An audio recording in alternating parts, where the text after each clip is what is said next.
Em Brasília, meio-dia. Está no ar o Repórter Nacional.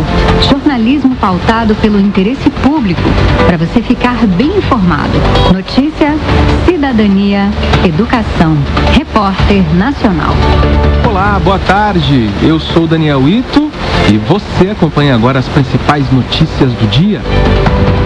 Eleitores não podem ser presos a partir de hoje. E mais... Nenhum eleitor poderá ser preso a partir de hoje. Mas 12 marcas de azeite estão proibidas no Brasil. Crianças são hospitalizadas depois de contato com veneno de rato em creche em São Paulo. A arrecadação federal é a maior da história para o mês de setembro. Tudo isso e muito mais aqui no Repórter Nacional, que é produzido pela equipe de radiojornalismo da EBC. Nos acompanhe no aplicativo para celular, Rádios EBC. E nos siga também pelas nossas redes sociais no @Rádio Nacional BR. Hoje é terça-feira, 22 de outubro de 2024. Repórter Nacional. A Advocacia Geral da União, AGU, quer que mais 7 pessoas condenadas por atos antidemocráticos de 8 de janeiro paguem por danos ao patrimônio público. O valor é de mais de 50 milhões de reais. Vamos entender essa situação com a Priscila Terezo, que tem as informações ao vivo pra gente. Tudo bem, Priscila? Boa tarde. Oi, Daniel. Boa tarde para você, boa tarde a todos. A Advocacia Geral da União apresentou uma série de ações para cobrar indenização por danos morais e materiais de executores dos atos antidemocráticos de 8 de janeiro de 2023. A AGU quer que mais 7 condenados criminalmente pelo Supremo Tribunal Federal assumam de forma solidária os danos causados, que somam mais de 56 milhões de reais. Além disso, a AGU solicita à Justiça que, caso não haja o pagamento, seja feita a conversão em renda aos cofres públicos do dinheiro que foi bloqueado previamente nas ações civis públicas. Juntos, os 7 réus possuem 770 mil já bloqueados judicialmente, além de 5 veículos. E a AGU pede também que seja declarada a indisponibilidade de valores que ainda estão nas contas dos condenados e solicita a penhora de bens, como imóveis rurais e urbanos, embarcações e aeronaves. O valor do dano moral foi estabelecido pelo STF ao longo do julgamento das ações penais, que determinou o pagamento mínimo de 30 milhões de reais pelos condenados. Já os danos materiais somam um pouco mais de 26 milhões de reais e foram calculados a partir das informações fornecidas pelo Senado Federal, pela Câmara dos Deputados, pela Casa Civil da Presidência da República e pelo STF. Volto com você, Daniel. Obrigado, Priscila, que daqui a pouco volta com mais informações. Vamos agora às notícias internacionais. Faltam 2 semanas para as eleições nos Estados Unidos.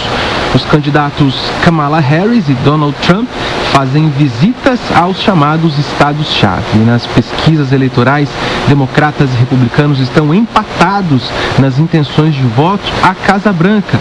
Vamos saber os detalhes com a correspondente Luciana Rosa, da Rádio França Internacional. Ambos conselheiros de campanha de Harris e Trump divulgaram alguns detalhes sobre o perfil dos eleitores que ainda estão no centro da disputa. Eleitores jovens, em sua maioria negros e latinos.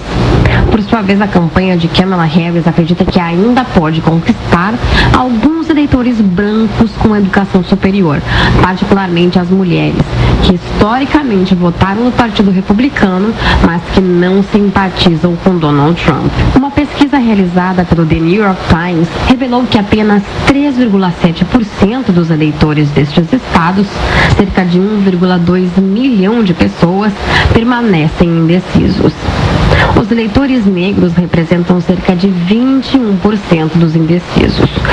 Além dos indecisos com relação a quem votar, outro desafio dessas eleições é levar o cidadão às urnas. No caso dos eleitores oriundos do estado pêndulo de Michigan, com a maior população de origem árabe dos Estados Unidos, votar em Kamala Harris significa dar carta branca para o financiamento do conflito no Oriente Médio. O voto em Trump, por outro lado, tampouco é visto como o melhor caminho. E por falar na situação no Oriente Médio, que falou agora Luciana Rosa, o secretário de Estado norte-americano Antony Blinken chegou hoje a Tel Aviv para reuniões com autoridades israelenses. E na agenda, a tentativa de negociar um cessar-fogo em Gaza. As informações com Márcia Bechara, também da Rádio França Internacional. Nesses 3 dias de viagem, Blinken vai ter uma agenda lotada. Ele deve se encontrar com o presidente israelense Isaac Herzog e com o primeiro-ministro Benjamin Netanyahu ainda nesta terça. Em seguida, Blinken deve visitar vários países árabes da região.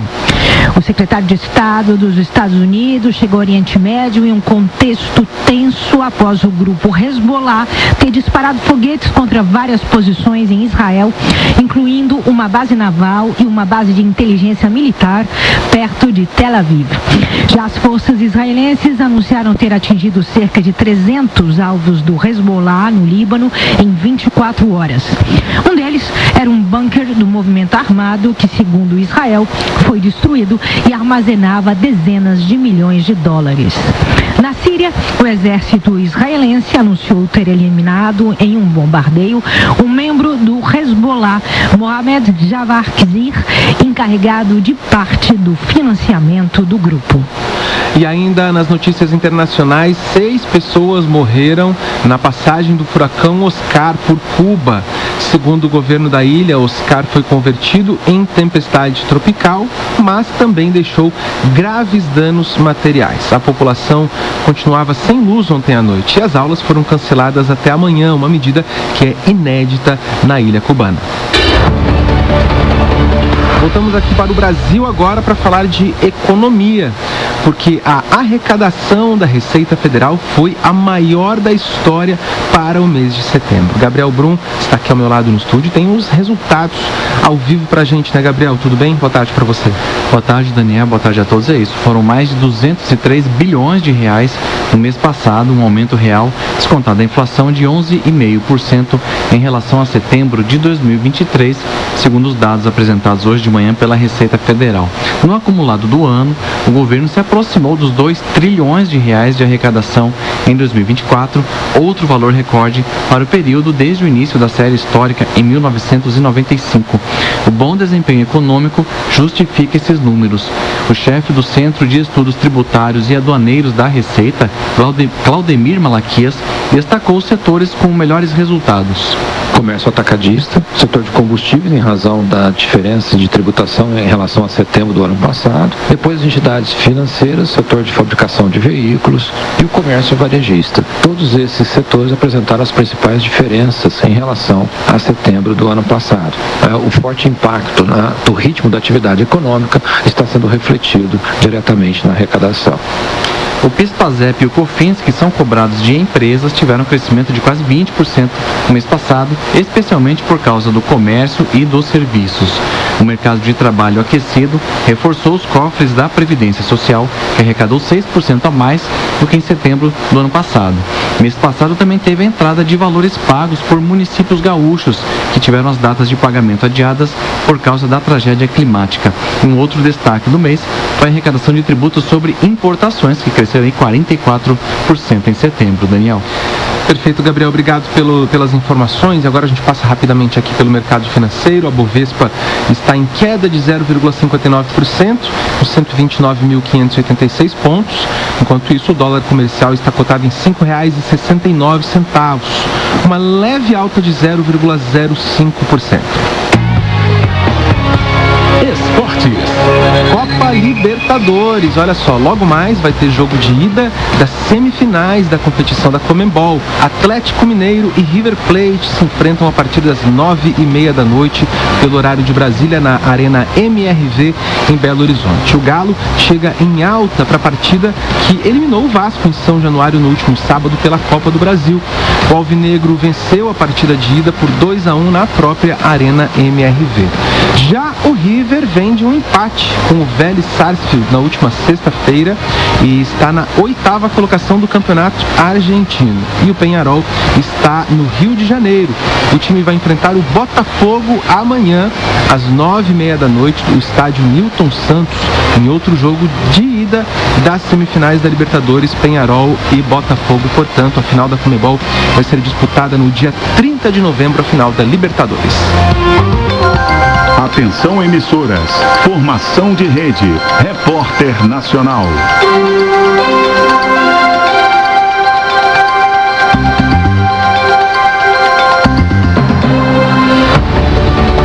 Agora em Brasília, 12h10, a gente continua com o Repórter Nacional, agora em rede para todo o Brasil, juntamente com as emissoras que estavam transmitindo nos últimos 10 minutos a propaganda eleitoral obrigatória. Repórter Nacional. No Rio de Janeiro, policiais estão nas ruas para combater golpes de falsos sequestros que eram cometidos de dentro de presídios. A Priscila Terezo está de volta com a gente, tem os detalhes dessa operação, né, Priscila? Exato, Daniel. A Polícia Civil do Rio de Janeiro realizou uma operação contra uma organização criminosa que pratica falsos sequestros e tráfico de drogas. As investigações apontam que o grupo movimentou cerca de 70 milhões de reais ao longo de 2 anos a partir de recursos obtidos com os crimes. Os golpes do falso sequestro aconteciam de dentro dos presídios, quando os encarcerados ligavam para os números aleatórios e pediam resgate para supostos familiares sequestrados. Essa é a primeira fase da Operação 13 Aldeias. A investigação começou há 10 meses e já identificou um complexo esquema de lavagem de capitais por meio de laranjas e empresas fantasmas. As pessoas e as organizações envolvidas abasteceriam a facção criminosa autodenominada Povo de Israel. Ainda segundo a polícia, esse grupo surgiu em 2004 e conta atualmente com 18 mil presos que ocupam 13 unidades prisionais fluminenses, nomeadas como aldeias pelos criminosos. O número representa 42% do efetivo prisional. Ainda nessa fase da operação, estão sendo cumpridos 44 mandados de busca e apreensão, bloqueio de contas correntes e respectivos ativos financeiros de 84 investigados. Foi pedido ainda o afastamento de 5 policiais penais que são suspeitos de ajudar o grupo criminoso. As diligências acontecem aqui na capital fluminense e nos municípios de São Gonçalo, Maricá, Rio das Ostras, Búzios e São João da Barra, além do estado do Espírito Santo. A Polícia Penal também efetua ações nos presídios onde estão as lideranças dessa facção. Daniel. Perfeito, Priscila. Muito obrigado pelas informações aí direto ao vivo do Rio de Janeiro. E agora a gente vai a São Paulo, onde crianças foram hospitalizadas após contato com veneno para rato em uma creche lá na capital paulista. Pois é, o surto com certeza foi grande por lá, mas a boa notícia é de que os pequenos já foram liberados. É isso mesmo, né? Leandro Martins está na linha com a gente, direto de São Paulo. Boa tarde para você. Exatamente, Daniel. Boa tarde também. Um grande susto na escolinha. 10 crianças de 1 a 3 anos foram hospitalizadas após mexerem em veneno de rato numa creche aqui na zona norte da capital paulista.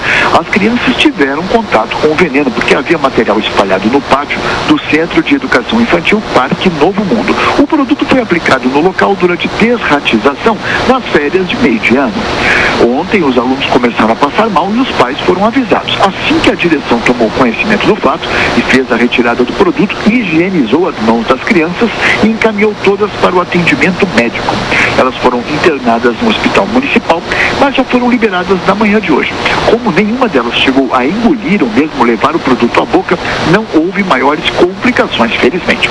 Em nota, a Secretaria Municipal de Educação informou que lamenta o ocorrido e que está prestando suporte às famílias. E a Diretoria Regional de Educação já abriu processo para apurar o caso. Volto com você, Daniel. Excelente, Leandro. Obrigado pelas informações direto de São Paulo. E olha só, gente, o local de trabalho pode ser um ambiente de risco para os médicos. Pois é, a violência contra esses profissionais nos estabelecimentos de saúde tem aumentado. É o que revela um estudo do CFM, o Conselho Federal de Medicina, que o Gésio Passos destrinchou e detalha agora pra gente aqui ao vivo no estúdio, né, Gésio? Boa tarde pra você. Boa tarde, Daniel. Boa tarde, ouvintes. É isso, a cada 3 horas, um médico é vítima de violência no trabalho. É o que mostra o levantamento, Daniel, do Conselho Federal de Medicina a partir de boletins de ocorrência registrados nas polícias entre 2013 e 2024.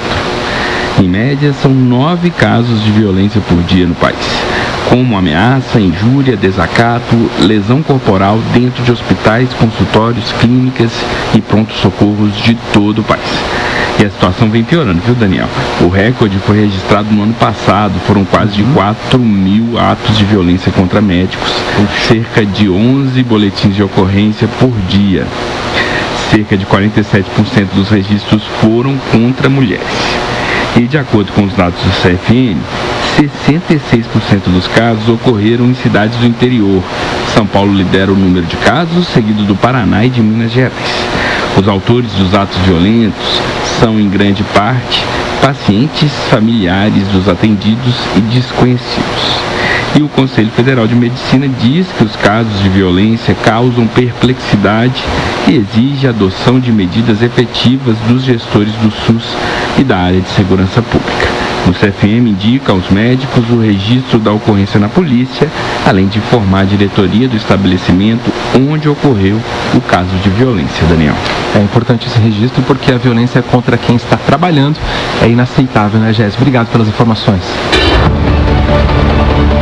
A gente fala agora de azeite. Olha só, muita gente gosta dele na salada, nos molhos e até no pão. Pois é, mas apesar de ele ser bom para aumentar a nossa imunidade, combater o câncer, o coração e outras coisas mais, é importante ficar de olho na qualidade do azeite, porque pouca gente sabe que ele é o segundo produto mais fraudado no mundo. E justamente agora o Ministério da Agricultura e Pecuária alerta que 12 marcas de azeite de oliva, olha só, estão misturadas a outros óleos vegetais. É preciso ficar atento para não comprar gato por lebre, né, Sayonara Moreno? Seja bem-vinda aqui ao estúdio, boa tarde para você. Oi, Daniel, boa tarde para você, para quem acompanha a gente. Pois é, o Ministério da Agricultura e Pecuária divulgou, Daniel, hoje essa lista aí com 12 marcas de azeite que oferecem risco aos consumidores. Azeite de oliva, importante destacar. A gente já cita logo aqui as marcas, para quem está ouvindo a gente vai ficar curioso, né? Estão lá no site, mas a gente já adianta aqui que são Grego Santorini, Laventosa, Alonso, Quintas da Oliveira, Olivas del Tango, Vila Real, Quinta de Aveiro, Vincenzo, Dom Alejandro, Almazara, Escarpas das Oliveiras e Garcia Torres. Perfeito. Técnicos do Laboratório Federal de Defesa Agropecuária analisaram então essas amostras por meio de testes físico-químicos. A conclusão, impróprios para consumo. As amostras analisadas continham outros óleos vegetais não identificados na composição dos azeites, o que compromete, segundo os especialistas, a qualidade e a segurança dos produtos. Eles, então, representam risco à saúde dos consumidores justamente pela falta de clareza sobre a origem desses óleos encontrados. E ainda, segundo o Ministério, Daniel, algumas empresas que fabricam esses produtos estão com o CNPJ já suspensos, inclusive pela Receita Federal, o que indica, mais uma vez, a suspeita de fraude. Os comércios que continuarem vendendo as marcas citadas vão estar cometendo uma infração grave, podem ser responsabilizados. A orientação, então, para quem já comprou esses produtos e tem em casa é parar de consumir imediatamente. Quem quiser denunciar a venda dos produtos proibidos deve acessar o site fala.br e indicar o comércio que está vendendo ilegalmente isso aí. O Ministério informou ainda que o azeite, como você disse lá no início, é o segundo produto alimentar mais fraudado no mundo. A recomendação, então, para evitar essa compra aí de azeites falsificados é sempre desconfiar do preço muito baixo, não comprar azeite a granel e ficar de olho na data de validade e os ingredientes ali contidos no produto. Daniel, com você. É muito importante esse registro, esse alerta, né, Sayonara? Obrigado pelas informações. E esta semana começou com bastante chuva, né, em várias regiões do país, inclusive aqui na capital, em Brasília. Só que, apesar disso, o volume não deve ser suficiente para normalizar os níveis dos reservatórios, que ainda são considerados baixos. Voltamos aqui no estúdio com Gabriel Brum, ao vivo, com as informações sobre o tempo, Gabriel. É isso mesmo, Daniel. A semana começou com chuvas de grandes volumes nas regiões norte, centro-oeste e sudeste. De acordo com o IMET, algumas regiões podem ter acumulados de 100 milímetros. A meteorologista Deise Moraes explica que as chuvas devem seguir até o fim de semana. A região sul, que passa por dias de calor, pode ter um ciclone extratropical no oceano e ver o tempo mudar. A gente tem um sistema que pode se formar, que tem condições para se formar a partir de amanhã ali na região sul, que deve trazer bastante chuva por lá em todas as áreas da região sul. Nas outras áreas, né, continuam as pancadas de chuva, tanto norte, centro-oeste e sudeste, mas norte da região norte e interior ali da região nordeste, poucas chances de chuva. Bem, Deise acredita que as chuvas devem ajudar a recompor os reservatórios de água do país, que viram os níveis caírem perigosamente durante os meses de seca severa. Começa a ter, né, essa frequência maior dessas chuvas. A gente também tem um outro sistema que se forma aí, que é característico da estação chuvosa, né, entre primavera e verão. Então a gente tem uma condição também de estar vendo que pode se formar, pode trazer umas chuvas mais generalizadas para toda parte da região norte, centro-oeste e sudeste, principalmente. O CEMADEM, Centro Nacional de Monitoramento e Alertas de Desastres Naturais, prevê um mês de outubro aí difícil para os reservatórios em todas as regiões do país, consideradas aí em situação de seca severa, extrema ou excepcional. A previsão é que neste mês a seca pode persistir em grande parte do país e até piorar nas bacias dos rios Doce, Paraíba do Sul, Paraná, São Francisco, Tocantins e Xingu. Daniel. Perfeito, Gabriel. Obrigado. Bom trabalho para você. E olha só, gente, uma informação importante agora, hein? A Enel, no caso, concessionária lá de São Paulo, ela foi intimada pela ANEEL e pode perder a concessão para fornecer energia lá na região metropolitana de São Paulo. Vamos saber o porquê agora com o Leandro Martins, que está de volta aqui na linha com a gente. Explica essa situação para a gente aí, Leandro, por favor. Exatamente, Daniel. A ANEEL, Agência Nacional de Energia Elétrica, como você disse, intimou a distribuidora Enel São Paulo. Motivo: descumprimento do plano de contingência ajustado pela empresa com a ANEEL e a ARCESP, que é a agência reguladora aqui do estado de São Paulo. Outro objetivo é apurar se houve reincidência no atendimento insatisfatório aos consumidores em situações de emergência por parte da Enel, como o caso da demora no restabelecimento da energia depois da tempestade do último dia 11.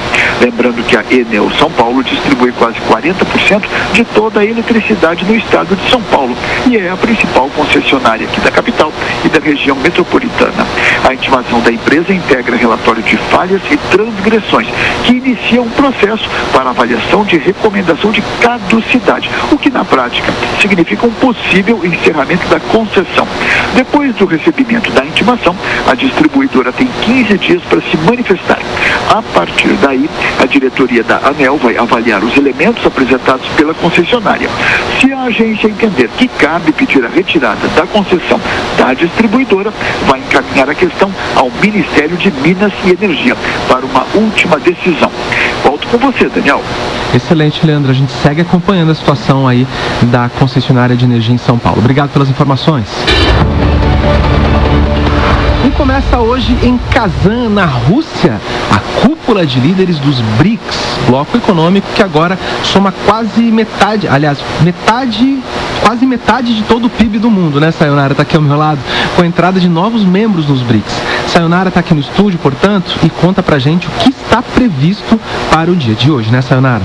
Pois é, Daniel, exatamente, quase metade do PIB mundial. Hoje não tem nada previsto aí em relação a reuniões decisórias, mas é o dia em que o anfitrião, o presidente da Rússia, Vladimir Putin, oferece um jantar ali de boas-vindas aos líderes dos países que chegam para essa 16ª cúpula dos BRICS. O presidente Lula estava já de viagem marcada para lá, mas acabou tendo de cancelar a ida por recomendações médicas, depois de sofrer uma queda que causou um corte na cabeça. A gente já trouxe essa informação aqui na Rádio Nacional. Perfeito. O presidente está bem, segundo a equipe que eu acompanho, e ainda hoje ele tem novos exames justamente para definir como é que vai ficar a agenda nos próximos dias. Enquanto isso, Lula despacha do Palácio da Alvorada, a residência oficial da Presidência da República, aqui em Brasília, onde inclusive, Daniel, ele recebeu agora há pouco uma ligação do presidente Putin. O presidente russo quis saber justamente do estado de saúde de Lula, lamentou o fato de ele não poder ir a Kazan. Na conversa também, que durou ali cerca de 20 minutos, segundo o Palácio do Planalto, Putin também afirmou que o necessário vai ser feito para que Lula participe da reunião por videoconferência. Então, é assim mesmo que está prevista a participação do presidente brasileiro na cúpula dos BRICS, por videoconferência. O discurso dele está previsto para amanhã, quando ocorrerem as sessões plenárias, a restrita e a aberta. O BRICS A gente lembra que era um grupo aí formado por Brasil, Rússia, Índia, China e África do Sul. E no ano passado, na cúpula do ano passado, foi aprovada a entrada, então, da Argentina, Arábia Saudita, Egito, Emirados Árabes, Etiópia e Irã. Lembrando que a Argentina optou por não participar do bloco e a Arábia Saudita ainda não se manifestou formalmente sobre o convite. Daniel. Perfeito. Obrigado, Sayonara. Bom trabalho para você.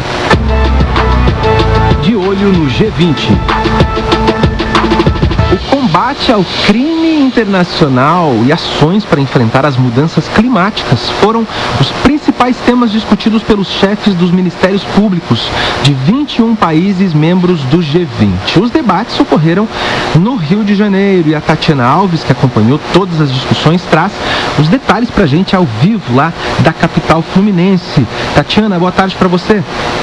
Boa tarde, Daniel. Isso mesmo, o Procurador-Geral da República, Paulo Gonet Branco, pediu que a cooperação jurídica entre os países do G20 seja intensificada para combater o crime transnacional. Ele também defendeu respostas efetivas aos fenômenos climáticos globais. O discurso foi feito durante a abertura dos trabalhos técnicos da primeira cúpula dos Procuradores-Gerais dos países do G20, promovida na segunda-feira pelo Ministério Público Federal no Rio de Janeiro. Embora a gente tenha uma série de canais burocráticos para vencer na hora do combate da criminalidade, os criminosos não têm nenhum canal burocrático, né? Eles entram em contato imediatamente. Então, para que a gente vença essa guerra, nós precisamos também ser mais ágeis. E o grande propósito desse congresso é justamente propiciar meios para essa maior agilidade na nossa atuação conjunta. Paulo Gonet também disse que é imprescindível o apoio compartilhado das nações para a defesa de direitos básicos e do meio ambiente sustentável. Nesse contexto, ele defendeu que a cúpula dos Procuradores-Gerais se torne o grupo oficial de engajamento no bloco econômico, com reuniões anuais. O evento reúne até hoje os chefes do Ministério Público de 21 países do bloco econômico e convidados da presidência brasileira no G20. Durante o primeiro dia de reuniões, os Procuradores-Gerais apresentaram ações desenvolvidas em seus países para o combate à criminalidade. Os participantes também abordaram ações de combate a crimes ambientais, como tráfico de animais silvestres, desmatamento, garimpo ilegal e transporte irregular de resíduos. E hoje, último dia do encontro, será elaborada a declaração do PG20 Rio, com a definição de ações conjuntas e projetos de cooperação jurídica que beneficiem de forma mútua todos os países envolvidos. Segue com você. Excelente, Tatiana. Obrigado, viu, pelas informações. Eleições 2024. Sua cidade, seus direitos. Pois é, faltam só 5 dias para o segundo turno das eleições municipais. E a partir de hoje, nenhum eleitor pode ser preso. Assunto para Ana Lúcia Caldas, que está aqui no estúdio com a gente. Tem os detalhes aí do calendário eleitoral, né, Ana? Boa tarde para você. Boa tarde, Daniel e ouvintes. Pois é, olha, nenhum eleitor poderá ser preso ou detido no país até o dia 29 de outubro, 48 horas depois da eleição. É o que prevê o Código Eleitoral, que busca garantir o direito do cidadão de votar. No dia 27 de outubro, a gente lembra, eleitores de 51 cidades voltam às urnas para o segundo turno. Mas existem exceções, viu, Daniel? No caso de prisão em flagrante delito, em virtude de sentença condenatória por crime inafiançável, como racismo, tortura, tráfico de drogas, entre outros, e diz respeito a salvo-conduto. Se alguém for preso durante esse período, vai ser então levado à presença do juiz competente, que vai avaliar então se o ato é legal. Daniel. Perfeito, viu, Ana? Obrigado pelas informações aí do calendário eleitoral. E a gente muda de assunto agora para falar sobre o bullying, porque é um tipo de violência enfrentada por um número significativo de crianças e adolescentes em todo o mundo. O repórter Marcelo Alencar, da Rádio Cultura FM de Belém, uma emissora aqui da nossa Rede Nacional de Comunicação Pública, ele conversou com especialistas sobre os efeitos do bullying na vida de crianças e adolescentes. O especialista fala sobre os efeitos do bullying na vida dos estudantes. 1 em cada 3 alunos em todo o mundo já foi vítima de bullying, segundo a Organização das Nações Unidas para a Educação, Ciência e Cultura, UNESCO. Esse tipo de violência, ainda comum nas escolas, gera consequências arrasadoras no desempenho dos alunos, além de sequelas negativas para a saúde física e mental das crianças. A especialista em neuropsicanálise e psicologia jurídica, Gabi Sabe, fala da importância de combater o bullying. O bullying é o tema de grande importância pública por conta das consequências sociais que ele causa. Na prática, a vítima que recebe esse tipo de violência desenvolve danos emocionais graves que podem levá-lo ao suicídio. Agora em Brasília, 12h29, o Repórter Nacional fica por aqui. Confira as nossas reportagens no site da Rádio Agência. Uma ótima tarde para você. Tchau!